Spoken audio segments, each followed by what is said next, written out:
రాబోతుంది. ఇక విజయవాడలో న్యూ ఇయర్ వేడుకలకు సంబంధించి డీటెయిల్స్ అందించేందుకు మా ప్రతినిధి కాంతి, అదేవిధంగా హైదరాబాద్ అంటే భాగ్యనగర వ్యాప్తంగా న్యూ ఇయర్ సెలబ్రేషన్స్ ఏ విధంగా జరగబోతున్నాయో మనకు అందించేందుకు సోనీ సిద్ధంగా ఉన్నారు.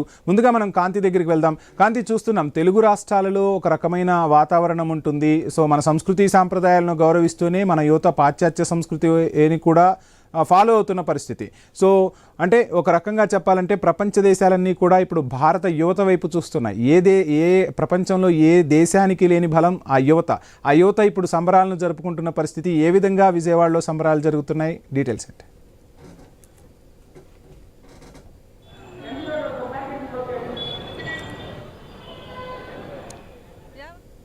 కాసేపట్లో 2026ని గ్రాండ్గా వెల్కమ్ చెప్పేందుకు విజయవాడ వాసులంతా సిద్ధంగా ఉన్నారు.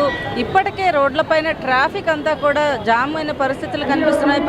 పోలీసులు కూడా ఎక్కడికక్కడ ఇబ్బంది పడకుండా రోడ్లపైకి వచ్చి సెలబ్రేషన్స్ చేసుకుంటున్న వారు ఎవరైతే ఉన్నారో వారెవరు కూడా ఇబ్బంది పడకుండా ఉండేలాగా ఎక్కడికక్కడ బ్యారికేడ్స్ని ఏర్పాటు చేయడము, అలాగే పోలీసు పికెటింగ్ని ఏర్పాటు చేయడము, ఇటువంటివన్నీ చేస్తున్నారు. అయినప్పటికీ కూడా సెలబ్రేషన్స్ చేసుకోండి, కానీ మితిమీరిన సెలబ్రేషన్స్ చేస్తే ఖచ్చితంగా ఒప్పుకోము అని చెప్తున్న పరిస్థితి. ఇక ప్రస్తుతం మనం బెన్ సర్కిల్ ప్రధాన కూడలిలో ఉన్నాము. ఇక్కడ చూసుకున్నట్లయితే ప్రత్యేకంగా అన్ని వైపుల నుంచి 4 సెంటర్స్ నుంచి కూడా ప్రజలంతా కూడా సెలబ్రేషన్స్ చేసుకుంటూ రోడ్లపైకి వస్తున్నారు. పోలీసులంతా కూడా ఎక్కడికక్కడ బందోబస్తుని ఏర్పాటు చేసి ప్రత్యేకమైనటువంటి విజన్తో, అంటే టెక్నాలజీని కూడా వాడుకుంటూ డ్రోన్స్ తోటి కూడా ఈసారి ఏదైతే పర్యవేక్షణ అనేది చేపడుతున్నారు. ప్రస్తుతం మనతోటి ఏసీపీ దామోదర్ గారు ఉన్నారు. సార్ చెప్పండి, ముందుగా మీకు న్యూ ఇయర్ విషెస్ చెప్తున్నాను సార్.